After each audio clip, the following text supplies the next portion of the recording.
Thank you for clicking on this video. This is a lesson 3 about permutations and combinations, and the mathematics of it all hinges on the idea of what we call a factorial.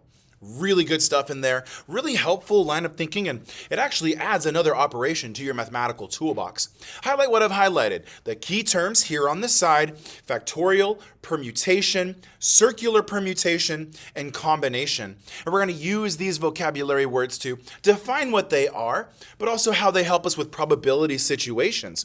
We're going to use them, permutations and combinations, to calculate sample sizes, to calculate probabilities. We're going to calculate permutations with repeated elements, and we're going to calculate something called a circular permutation. There's a lot going on in this lesson, a lot to do, a lot to talk about. So let's get into some spiral review.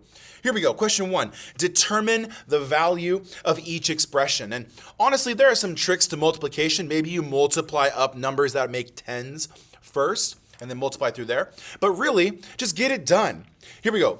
5 times 4 times 3 times 2 times 1. I already know the times 1 doesn't do anything to further the number in multiplying. So really, if I just do by pairs, I can do 5 times 4 and 3 times 2 and then multiply those numbers together. Or I could do 5 times 2 and 4 times 3. So a little switching. What's the term for this? Oh my gosh. Commutative property of multiplication would allow me to group the 5 and the 2 together. 5 times 2 makes 10. 4 times 3 makes 12.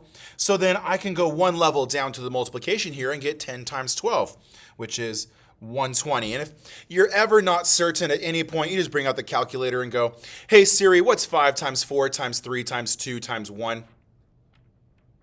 It's 120. Okay. Now, in the next question, I want to do a little bit of fraction math thinking. And I want you to notice that 3 times 2 is 6. And the 6 that's in the numerator and the 3 times 2 that's in the denominator, those will reduce. Continuing with trying to find things that reduce, look at how 8 and 4, you can take 8 and you can divide it by 4 and get 2. So all of that math of 8 times 7 times 6 over 4 times 3 times 2 times 1 can be reduced and cut down to really just being 2 times 7. And I hope you know 2 times 7 is 14. But if you're not certain, we could do, hey Siri, what's 8 times 7 times 6? The answer is 336. And then we could divide it by 4 times 3 times 2. Hey Siri, what's 4 times 3 times 2? Oh, good grief. Hey Siri, what's 4 times 3 times 2? The answer is 24. Hey Siri, what's 336 divided by 24? It's 14. There we go.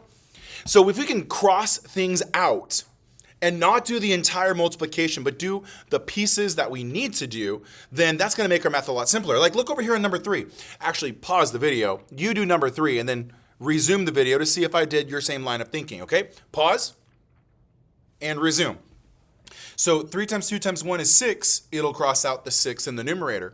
And over here, 3 times 2 times 1 and 3 times 2 times 1, those match. So those reduce to 1, leaving us with 5 times 4.